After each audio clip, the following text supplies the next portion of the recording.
मैं आशीष यादव आपका एक बार फिर से स्वागत करता हूं आपके प्यारे से चैनल कैप्चर फिजिक्स में। ऑप्टिक्स के अंतर्गत हम चैप्टर दूसरे के न्यूमेरिकल पढ़ रहे थे। इस चैप्टर का नाम है प्रकाश का अपवर्तन तथा पूर्णांतरिक परावर्तन।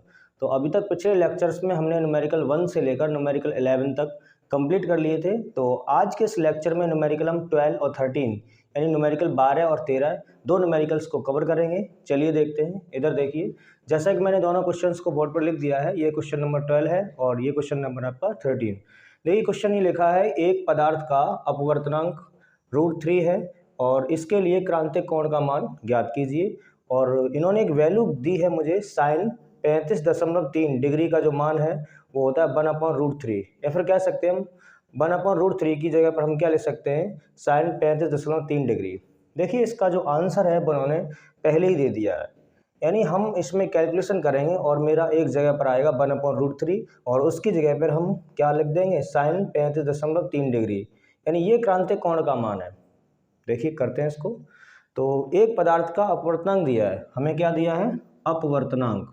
देखिए जो मुझे दिया है उससे हम लिख रहे हैं, हमें दे रखा है अपवर्तनांक और अपवर्तनांक को हम मानते हैं स्मॉल एन। इस एन या फिर इसको म्यू से दर्शाते हैं। एन का मान हमें दिया है √3 और क्या पूछा मुझे, क्रांतिक कोण का मान ज्ञात कीजिए। क्या पूछा है, क्रांतिक कोण, यानी क्रिटिकल एंगल की वैल्यू हमसे पूछी गई है। तो क्रांतिक कोण उन्होंने हमसे पूछा है। अब क्रांतिक कोण के दो सिंबल हैं, इसको हम सी से दर्शाते हैं या फिर IC से। मैं जनरल इसको सी लिखता हूँ, तो C = क्वेश्चन मार्क। देखिए अपवर्तनांक के भी दो सिंबल होते हैं, एक एन होता है, दूसरा म्यू होता है और दोनों ही चलते हैं। और क्रांतिक कोण के भी दो सिंबल्स होते हैं, एक C critical angle, C for critical, और एक होता है IC। तो देखिए क्रांतिक कोण और अपवर्तनांक में एक रिलेशन होता है, n = 1/sin c। अब आपको वैल्यू किसकी चाहिए, क्रांतिक कोण की, तो sin c को इधर ले आइए, n को इधर ले आइए, यानी क्रॉस मल्टीप्लिकेशन कर दीजिए। तो यहाँ पर आ जाएगा ये sin c = हो जाएगा 1/n। देखिए इधर, तो sin c = 1/n। n की वैल्यू मुझे वन है, कितनी है, √3।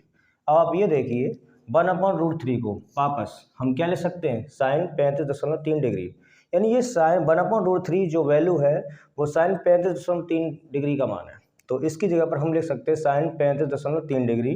तो यहाँ से ये आ जाएगा साइन C = साइन 35.3 डिग्री। अब साइन उधर जाके साइन इनवर्स बन जाएगा, तो साइन इनवर्स साइन थीटा, केवल थीटा बनता है। तो यहाँ से C की जो वैल्यू आ जाएगी, इसको हम लिख सकते हैं, डायरेक्ट लिख सकते हैं यहाँ से, C = आ जाएगा 35.3 डिग्री। तो इस तरह से जो आपका क्रांतिक कोण है वो कितना निकल के आया, 35.3 डिग्री। अगर वैल्यू आपको कुछ अलग दे रखी है तो समझ जाना उसका आंसर वही है, जैसे इस क्वेश्चन में ये था। अब चलते हैं नेक्स्ट क्वेश्चन नंबर 13 पर। जो क्वेश्चन ये दिया है, पानी तथा कांच का अपवर्तनांक क्रमशः 4/3 तथा 3/2 है और कांच से पानी पर आपतित प्रकाश किरण के लिए क्रांतिक कोण का मान ज्ञात कीजिए। इसमें भी क्रांतिक कोण की वैल्यू पूछी है। अब की बार हमें अपवर्तनांक दो दिए हैं। देखो ये लिखा है पानी तथा कांच का अपवर्तनांक क्रमशः, मतलब पहले पानी का अपवर्तनांक दिया होगा, फिर किसका दिया होगा, कांच का। पानी का अपवर्तनांक कितना दिया है, 4/3, और कांच का अपवर्तनांक कितना दिया है, 3/2। और आपसे क्या पूछा है, क्रांतिक कोण पूछा है।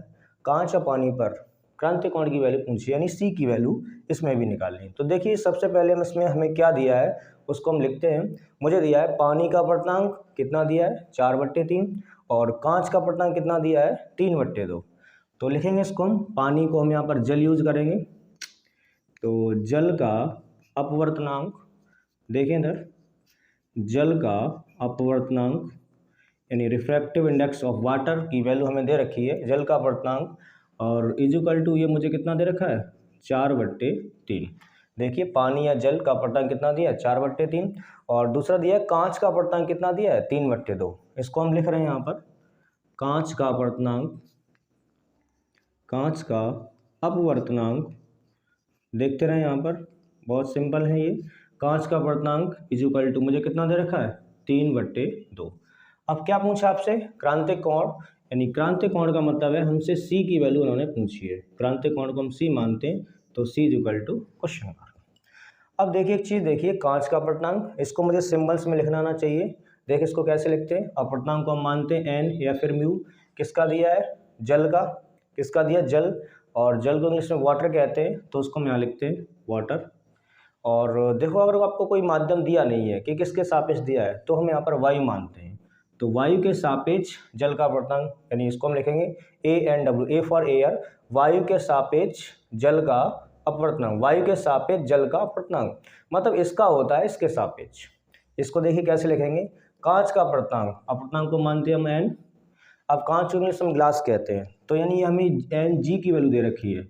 अब आपको ये नहीं दिया है कि किसके सापेक्ष दिया है, जैसे मैं यहाँ पर खड़ा हूँ तो मेरे इधर और उधर माध्यम क्या होगी, वायु होगी, यानी जो अपवर्तनांक दिया होता है वो अगर ये लिखा नहीं है किसके सापेक्ष दिया है, तो हम वायु के सापेक्ष यानी एयर के रेस्पेक्ट मानेंगे उसे। तो Ang की वैल्यू कितनी है, 3/2। अब क्या पूछा है, क्रांतिक कोण, तो क्रांतिक कोण तब आप बता पाएंगे जब आपके पास अपवर्तनांक हो।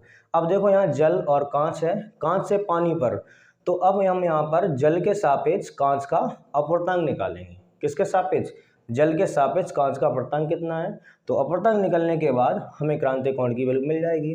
फिर हम ये अपना फॉर्मूला लगा देंगे, sin c = 1/n या फिर n = 1/sin c, यहाँ से निकाल लेंगे।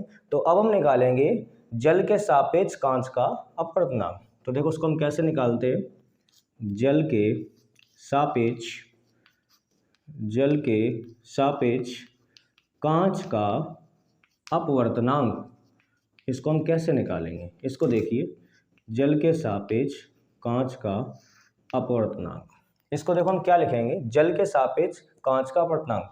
देखो अपवर्तनांक होता है मेरा n, किसका निकाल रहे हैं, कांच का, कांच यानी G ग्लास, किसके सापेक्ष, जल के, तो यानी W, यानी ये जो आपने लैंग्वेज में लिखा है जल के सापेक्ष कांच का अपवर्तनांक, इसको देखो सिंबल्स में कैसे लिखते हैं, अपवर्तनांक को मानते हैं हम n, किसका दिया है, कांच का, जिसका अपवर्तनांक दिया होता है उसे हम लास्ट में लिखते हैं यानी पीछे लिखते हैं, और जिसके सापेक्ष होता है उसे हम आगे लिखते हैं।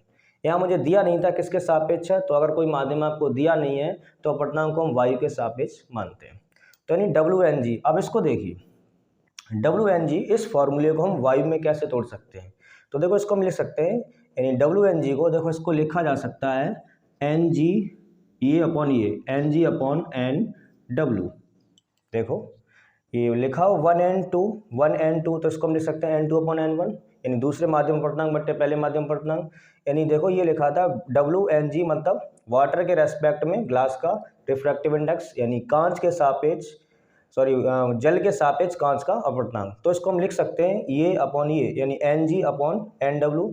अब कोई माध्यम दिया नहीं है तो माध्यम को हम क्या मानते हैं, A, यानी अगर कोई आपको ये लिखा नहीं है किसके सापेक्ष है तो उसको हम, यानी इस फॉर्मूले को हम इस तरह से तोड़कर लिख सकते हैं। अब आप ये देखिए Ang की वैल्यू हमें गिवन है, Ang की वैल्यू कितनी है, देखें Ang यानी कांच का अपवर्तनांक, यानी हमें दे रखा है कितना, ये 3/2 और बट्टे ANW की वैल्यू कितनी है, 4/3, देखो बट्टे के बट्टे है, तो इसका मल्टीप्लाई इससे होगा, इसका मल्टीप्लाई इससे होगा, तो ये हो जाएगा देखो 3 3 जा 9 और डिवाइड बाई 2 4 जा 8, यानी WNG की वैल्यू कितनी निकल आई, 9/8, यानी जो अपवर्तनांक है वो मुझे मिल गया। अब मुझे क्या चाहिए, क्रांतिक कोण, तो क्रांतिक कोण का मेरे पास ये रिलेशन है, sin c = हम लगा देंगे 1/n, तो यहाँ से जो क्रांतिक कोण है वो हम डायरेक्ट निकाल सकते हैं, sin c = फॉर्मूला लगा देंगे 1/n।